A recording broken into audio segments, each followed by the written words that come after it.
You're listening to Feathers, a podcast of stories about God speaking and his people having just enough faith to believe him and obey. I hope these stories inspire you and encourage you to take flight in your own faith. I'm your host, Amy Bennett, and this is Season 3, Episode 3.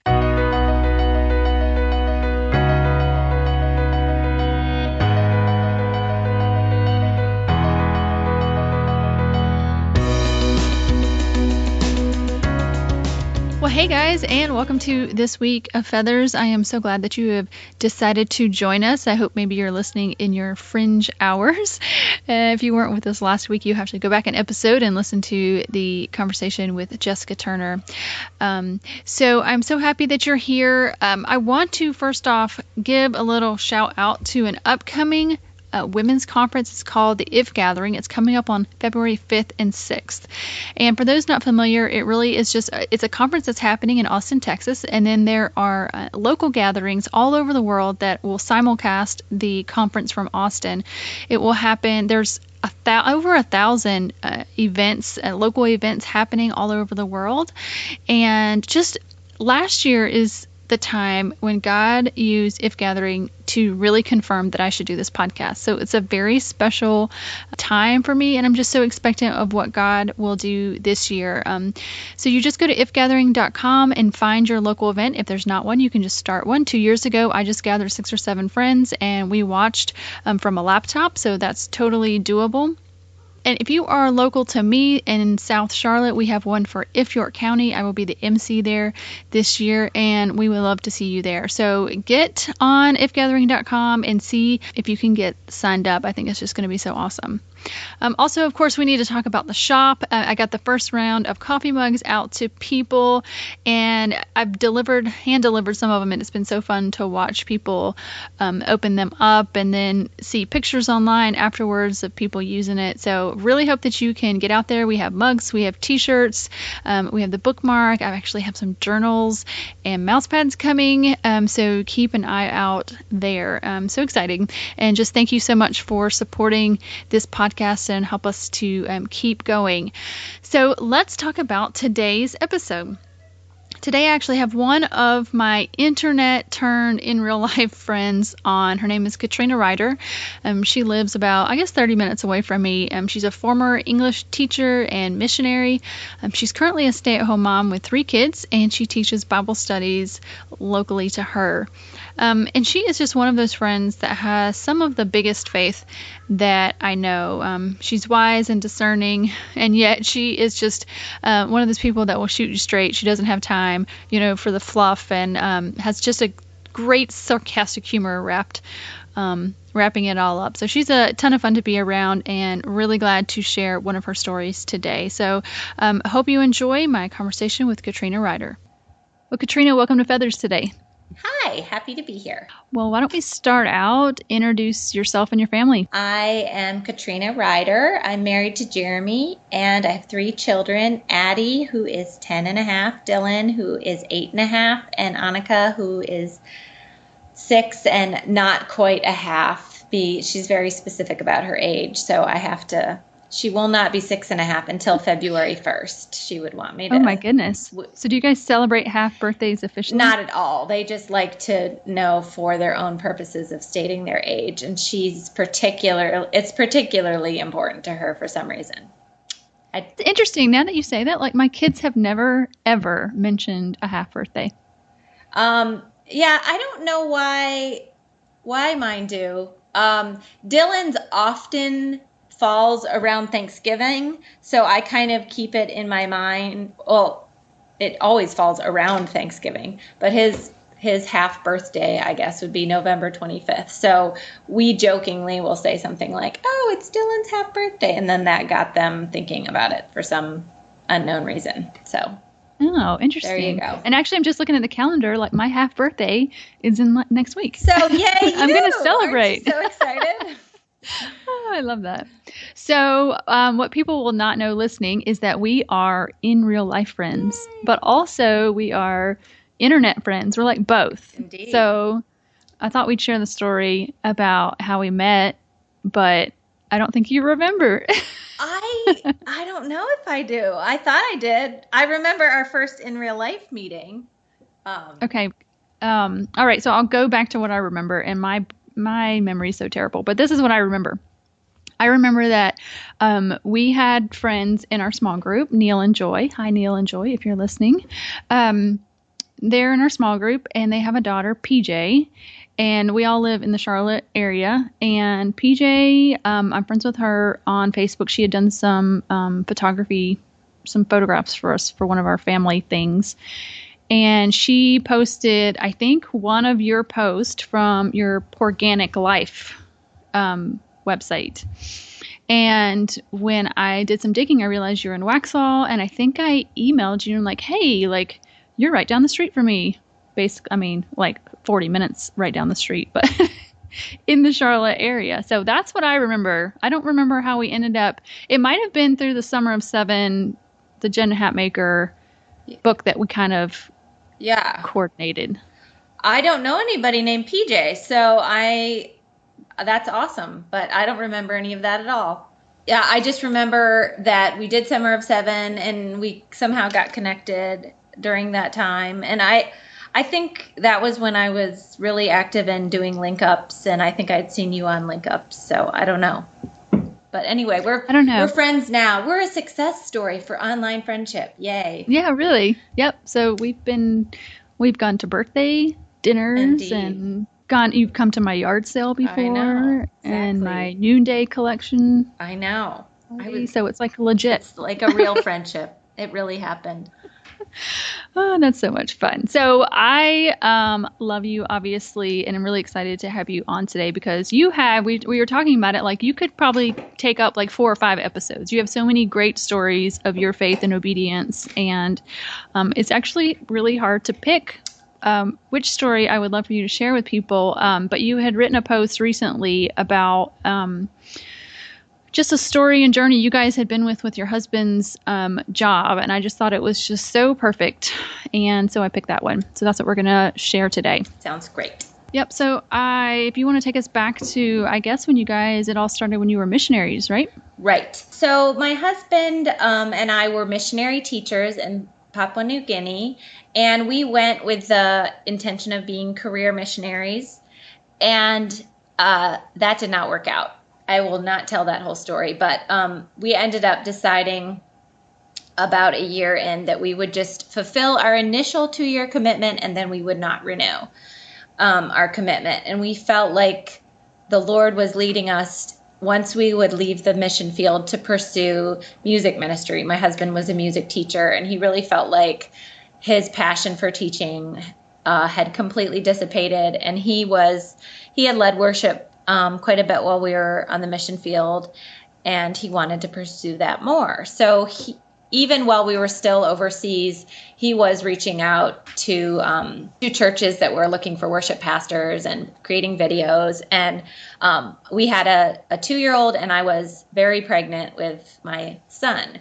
So we moved back when I was 30 weeks pregnant, and immediately he started pursuing different leads and candidating around for music ministry. And we were pretty excited because even though our missionary dreams had kind of not worked out, we felt like God had led us really directly into this next thing. And of course, we're having a new child, and we're going to be moving somewhere. We don't know where. So there was a lot of fun, happy adrenaline at first. And then when we were living in some transitional missionary housing near where we currently live, that was not like we'll just call it not the nicest apartment complex ever. And so he kept getting these interviews, and he would travel to different places, and he would be like in the top 3 or the top 2, and then they would pick the other guy. This happened several times. And when I'm sure that's hard in any kind of job selection, but for some reason, when it's ministry, that makes it even harder. And when it's worship, it's like very hard to take. Like, I can imagine my worship is second best to some other guys. Yeah. Then I had my son, and we're living in this transitional housing, and my son ended up having colic, so he was crying all the time. And that summer, which was the summer of 2007, I don't know if anyone else lives in the Southeast and knows about that summer, but it was a terrible drought. It didn't rain at all, and it was beastly hot, and it just became increasingly discouraging for us. He wasn't finding a job. Our funds from having been missionaries were drying up. Dylan was crying constantly, and the enthusiasm for, for pursuing God's plan for us was kind of petering out. So during this whole time, you guys you really felt called. Like, I think the kind of phrase you had gotten was pursue ministry, right? I mean, it was a very specific direction that you had. Right. And we felt like, for him especially, the whole winding down with teaching thing was very clear, and pursuing ministry was like very natural. And he was just sort of naturally good at it. And because he's a teacher, he was good at working with teams. He plays a lot of instruments. And for me, it kind of felt like, why haven't we been doing this all along? This just seems like what he ought to be doing. So it seemed very natural. And I'd always, I thought, well, maybe my understanding of wanting to be missionaries was really God just wanting us to be in ministry. And so we didn't succeed at the missions thing, so maybe we'll succeed at this thing. And I mean, honestly, I had baby brain, so I had less clear direction other than wake, nurse, soothe crying baby, try to sleep, wake up. And the closet of this apartment we were staying in had the pack and play and all his gear, all his guitars and amps and everything. And he'd be in there with headphones on, trying to rehearse or record something for an audition tape or practice songs and get sets together. And I'm bouncing Dylan around the apartment in the little thing, trying to get him to be quiet. And of course we have a 2-year-old too, and it's so hot outside. I remember walking, and we had to carry our laundry to this laundry room that was out the back of the building, and the grass would it was like crunch. It was the air was just so dry. Our parents and just people around us kind of kept saying, as months and months went by and our transitional support ended and no job was happening, we started getting the well, now it's just a little bit foolish what you're doing, this whole waiting on God thing. That was right. That was how it felt. They were thinking, it's just irresponsible to have children come into the world and be unemployed and keep waiting on God. Who does that intentionally? So we would walk around the missionary complex and just talk and pray. And I kept not questioning him because I did feel confident in my spirit that we were doing the right thing. But, saying okay, are you still feeling the same way? Even though you keep getting runner up, do you still want to do this? And he just kept kind of doggedly saying, yes, this is what we're supposed to be doing. Well, school starts here in late August, and around the second week of August, several people, including both of Jeremy's parents, who are both teachers, kind of were just okay, people, it's time for him to go get a teaching job. Stop monkeying around with this whole waiting on God thing and be a grown up. And I said to him, would you ever consider going back to teaching? And he said at that time, the only way that I would go back to teaching is if there were a job in Waxhaw, because I just wouldn't put our family moving again. And that job is just not available. And so I really feel like God is going to provide this ministry job that we've been waiting for, because this other possibility isn't out there. So how long, I'm just curious, how long had you been waiting at this point? We got back to the U.S. on April 1st.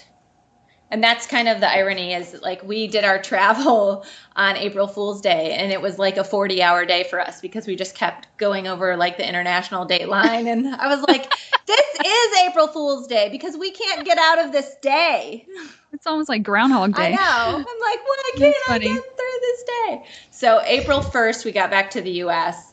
And so April, May, June, So it's like July, 4 months. August was going on 5 months. And our support ended, I'm trying to forget when we ran out of money, or when we were like, we're just spending our savings. You know, we had enough money to go, but this looming deadline of like not having any money, not being allowed to live in missionary housing, you know, doors would be closing, the money door, the housing door. So we were waiting, but also we sort of had God on a clock, like, you know, of our practical needs. So early in September, after school had already begun, and he was in like the final stages with a fourth church. And we'd gone up there and candidated. And of course, any church that he gets sort of in the final stages with, they wanted to meet me. And so I'm carting this colicky baby and a 2-year-old around to all these places. So it was stressful, we'll say it that way. So this church up in Cary, North Carolina, that we were really hopeful for because it wasn't as far away as some of the other places, they decided on the other guy. And it was sad. And we were starting to get weary. And even our, like, we're waiting on the Lord, we're trusting him, you know, it didn't even sound that great to us anymore either. Well, I think you just start questioning, like, did we hear right? Right. Like, did we miss something? Exactly. Like, what is going on? Exactly. Yeah. And the funny thing was, Jeremy, I think it was a relatively new song at the time. This is back in 2007. That song, Strength Will Rise as We Wait Upon the Lord. Yeah. And he had that song in his set at every church he'd candidated at. And I'd heard him play it and practice it and do different variations of it. And, you know, all summer long. So this was kind of like encouraging at first. And then it was like a truth that really began to make us cringe a little bit. Like, we're really tired of this whole Strength Will Rise as We Wait Upon the Lord bit. Thank you very much. So we had gone to a small group meeting with a small group that had supported us as we'd gone on the mission field. And so we'd come back and finally gone to this group meeting. And of course, lo and behold, the passage they were discussing for that night was Isaiah 40:31, which is the scripture that this song is based on. You know, those who wait on the Lord will gain new strength. They will mount up with wings like eagles. They will run and not get tired. They will walk and not become weary.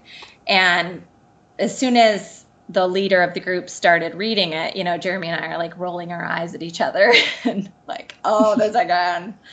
And we're trudging out to the car afterwards, lugging Dylan, who was screaming, of course. And I don't know. I mean, it was obviously the Holy Spirit, because I would have been too exhausted to have such an epiphany. I said, maybe we need to just stop praying that this process will end. Because that's kind of what we'd been praying the whole time. Like, Lord, give us a job, you know, end this waiting, end the waiting. That's what we wanted. We wanted the waiting to stop. Right. Either redirection or a job. Right. Like, we need a job. We need a house. We need security. We need it all to be like the family of 4, a boy and a girl and a job and a picket fence and all that. And that's what we had, and that's what we wanted. But maybe we're not, like, we don't want the waiting to stop if we don't actually have the strength yet. You know how it says strength will rise as we wait? Well, I started to realize from having heard that line 50 bajillion times that if we stopped waiting before we got all the strength we were supposed to have, then we would still be weak. Mm. And I just said, maybe we're supposed to pray that this waiting process will continue and that we'll get as strong as we need to be so that we'll never have to do this again. Like, I never want to have to learn this particular lesson again. So I Right. only want to have to do this one time. Let's pray that this waiting goes on as long as it needs to for us to be grown. Grow us up, kind of thing. Right. And so we sat in that car. It was this two-door, I remember, because it's impossible to get a baby carrier into a two-door car. And I remember like hoisting Dylan through the back into that baby cradle thing and praying in the front seat of that car that we would keep waiting. Mm. And That seems like a hard prayer to pray for after 5 months. It was like waiting in rejection. Keep this going. Don't end this process, but make me as strong as I need to be. And it was like in the midst of praying that I felt like I heard or thought or realized for the first time that God actually had never promised me or Jeremy this music ministry job. That the only thing that we'd heard him say was, pursue this. He hadn't said, I will give you this. Or yeah, I have a job waiting for you. Right. Like we think when he says, pursue this, that the thing we're pursuing will be what he gives us. Well, it seems obvious. I mean, I think that's natural to say, well, if you, like, it's telling your kids, like, will you go look for a calculator, and maybe knowing that a calculator is not in a room. Like, why would you send them off to find a calculator if you know the thing is not in there? Like, right. Naturally, it doesn't seem to make sense. It does and it doesn't. Because have you ever given your kids something to do just to occupy them while something else is happening? It's like, yes. Well, I'm thinking, yeah. I mean, no, I get it. Definitely has a place, and I think with the way the story turns out, it does. See, but I think you know where this is I know going. the end. I know where it's ending. But like for right now, in that exact moment, you hear pursue ministry, you think, why would he have me pursue ministry if that's not where I'm supposed to end up? Like to me, naturally, I don't think that would compute. Well, and I don't think, and I think that's why. I mean, if you think about Abraham and Isaac, when God sends Abraham up to sacrifice Isaac, he's telling him to do something that he has absolutely no intention of making him do. It's a faith exercise. But we hate it when God does stuff like that. But he does stuff like that in Scripture all the time, telling Jonah to go to Nineveh. You know what I mean? He has no intention to let him die in the belly of that whale, but by golly, it is a faith exercise to get his people to say, I'll do it. I'll do whatever crazy mess you want me to do. But you have to believe that's where I'm going and trust me. Yeah. So tell us the rest of the story. Okay, so the rest of the story is we pray this crazy prayer. And I just felt like then I knew that it was okay. Like, I don't know how I did. And it was within the week. It might have been the very next day. Jeremy said that he felt like God was telling him he should go online and look for a teaching job in Union County. Well, school had started 3 weeks prior, and he teaches music, and there's only like one music teacher per school. So it's not like this is a likelihood. And so I was kind of like, okay, whatevs. Like plus he limited himself to one county. So, you know. Yeah, I mean, seriously, that's how many elementary schools or middle schools or whatever are in a county? Like when he looked versus how many actual teachers are in there. I mean, it's a very, very small, like 1% or something like that. It has ridiculously small. Yeah. And and he didn't want to do band anymore. He wanted to do general music. Like, if I go back, he was being super picky. So it's like, I'm already unemployed. I might as well be picky. I don't know, whatever. And he had looked in the summer when that's when they hire. And there was only like 4 elementary music jobs in the entire state of North Carolina. So he looked, and there was one job, and it was elementary music at Waxa Elementary School, which was That's your town. That is the town we were living in, the town I grew up in, the elementary school that I went to. And so if he could have handpicked a music position in the whole state of North Carolina, that's the one he would want. Exactly. It was literally what he'd said that summer. Like the only way I'd go back to teaching is if it was at Waxa Elementary School and they don't have a position.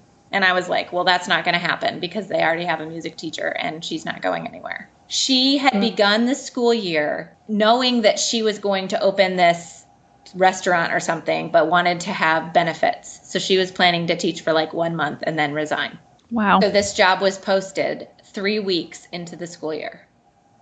But you guys didn't know that at the time. Of course not. Of course not. And in the subsequent days, we both really felt like God had sent us on this path towards ministry to hold us in transition until that exact job, that only one job became available.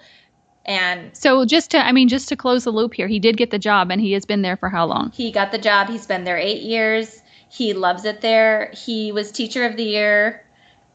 He got his national boards. He is like, he's thriving. I don't think I'm exaggerating to say that he's a little bit of a local celebrity. Like when we go anywhere in Waxa, all the children like flock to him like the Pied Piper or something. What is that about the music teacher? I actually find that too, because when we're out and we see our music teacher, they're like, oh my gosh, it's Mr. Fox.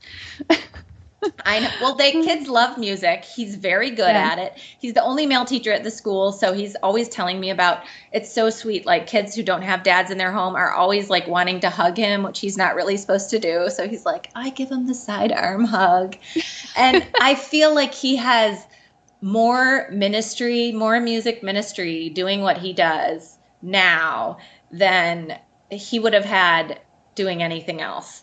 And that's powerful right there. And I just, now whenever I hear that song, I just feel like God was saying, because I've prayed the prayer many times, like, Lord, is this just a false path? Are you just distracting me?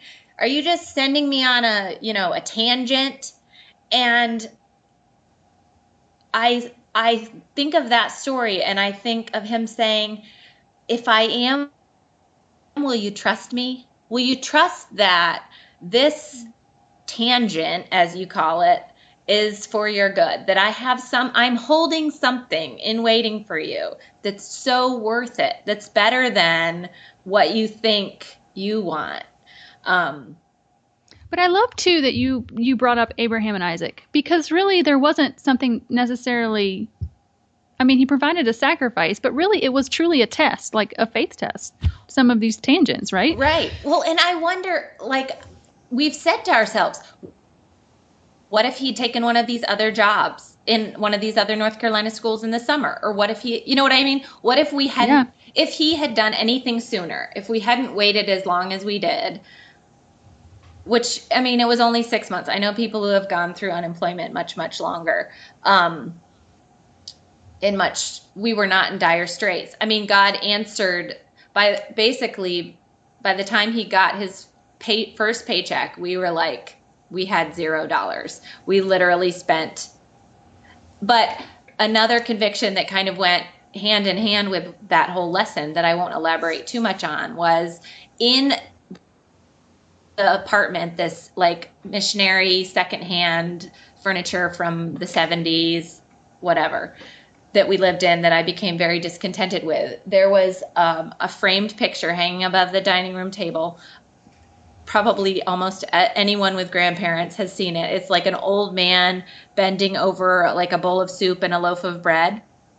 Yes, I think I have seen that. He's got white hair and he looks kind of monastic or something. Anyway, the Lord was teaching me a lesson that summer about contentment and waiting for our daily bread. And, we so much wanted to know what was going to be happening in 2 months and 3 months and 4 months and 5 months and 6 months. Would we have a house? Where would we live? Would we have enough money? Would we run out of money? And God kept asking me every time I saw that picture, do you have enough to eat? Have you ever gone even one day without food? Have I ever not provided your daily bread for you? That's not going to happen. Be assured that I am providing for you. And that's exactly what happened. The minute that our money was gone, he had a job, and we ended up finding a house and buying a house, and we still live in that house and we love it. So I don't know if there's like a wonderfully great punchline to my story. Well, no, I just want to, and I love that you brought up that you were learning contentment, because I want to talk about that when it says that strength will rise as we wait upon the Lord. So I'm just curious, you said we needed to be as strong as we needed to be so we didn't have to learn that lesson again. And I hear you saying you learned lessons of contentment. That was part of your strength. So now you're so much stronger in a lot of situations that you can trust and be content with what you have. And I have to assume you're just in general learning about rejection. Yeah, I think that was, I can't speak for him. My husband is not a man of very many words. But that whole time of his life was very difficult. I don't think ministry, not just that summer, but even leaving the mission field, I don't think working for the Lord worked out for either of us quite the way that we'd envisioned it. And I think that God taught us both a lot about what we view as ministry and what our hearts, I guess, this isn't very articulate, but, the expectations we have for how it's going to feel to work for God. We expect to get sort of a lot of spiritual rewards and I talked about this jewels in our crown. With Jessica Hoover. It was in the beginning of season 1. We talked about this and how they were making the decision whether to go overseas for missions. And her husband really felt led to stay in the States and be in a, quote unquote regular job. And then that really was his mission field. Yeah. I just thought of one other thing that I should share associated with this, that just after I wrote that post where I told this story, a friend of mine, sent me a Facebook message, and she said, I'll see if I can find it. She was babysitting some children who are foster kids. Okay, let me just read this. Katrina, here's something to tell your husband. I had 2 kids, a brother and sister at my house who are foster kids, for a respite and to give their foster parents a break. They were singing the whole time. They were singing the Dr. Seuss medley. He does a unit on Seussical. They were doing all these dances. I asked them where they learned all these fun songs. They said they learned from Mr. Ryder at school. It's so much better for them to be singing than punching holes in the wall and throwing things, some of the emotional outlets that children like this experience. He has given a gift to some kids who can really use it. And that made me cry, because I think it does affirm that he is in a kind of ministry, and being a Christian teacher in a public school in itself is something that he's really good at. So it makes me really happy and proud of him. Well, that story, I have tears in my eyes just thinking about that. We all know adoption is close to my heart. Yeah. So that is such... gosh, that is such a ministry that he's doing. And just, a couple weeks ago, I interviewed Mary Carver. Yeah. And talking about Sarah Frankel's, her disease, and how, maybe she would never really understand why, God chose certain things, to happen to her. And a lot of times how we don't know. But I love this story because I think you can look back and you can see why you were getting a no. Right. And so I don't think it always happens like that. But I think it's just beautiful to see the times that you can look back and say, oh, that's why he sent us in that direction. That's why we got rejected so many times. Yeah. He just had such a good gift waiting on us. Yeah. Yeah. And it's helped me in other times where he said no to say, I still trust you. I know I wanted that, but I can see that you probably have something better for me. So, Yeah. Well, thanks for sharing that. You're welcome. Thanks for having me.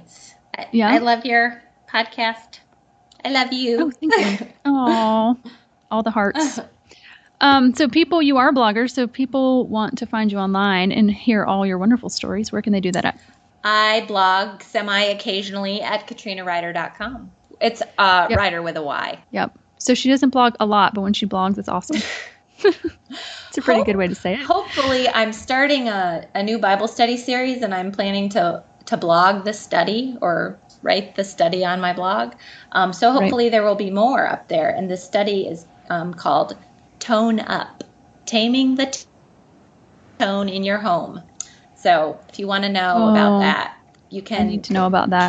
Keep up with the next, I would say, 10 weeks worth on my blog. All right. Well, thanks again. Thank you. Well, guys, I hope you enjoyed that interview with Katrina. I know when I think back to this story, I am just reminded how much we can trust God, that He knows how to lead His children. You know, He is called the Good Shepherd, and the shepherd knows his sheep, and he knows how to lead his sheep. And the sheep's only job is to listen to the shepherd's voice and follow. And this is just, to me, such a great example of when we can hear God's voice, hear a shepherd's voice, and stick to our guns and say, no matter what, I'm going to obey you. I'm going to follow you. That He can work everything out just according to His plan. When things don't make sense, when we feel like He has forgotten us because we are waiting so long, He is actually working His plan perfectly. And again, I just love that in this particular story, they can look back and see where God was just clearly at work, and they understand why they had to wait. And it's not always the case, as we talked about, but in this case, we can see that God was at work, and they can see why, and just all the blessings and favor that He has given Katrina's husband since then, and just the ministry work that he is doing when it's not even called ministry in a title, that he is being a music teacher, and that really is where he is able to have such a great effect on children and their families, and who knows how many generations that his work will impact for the name of the Lord. So I'm just so encouraged by the story. I hope you are too, and that you are just walking away just once again encouraged to follow our Good Shepherd. So thanks again to Katrina for sharing that story. You can get all the show notes over at featherspodcast.com. Don't forget to visit the ifgathering.com to sign up for that, and to visit the shop at amyjbennett.com/shop. So lots of what my husband calls interneting that we want you to do. So thanks again for listening, and we will see you next time on Feathers.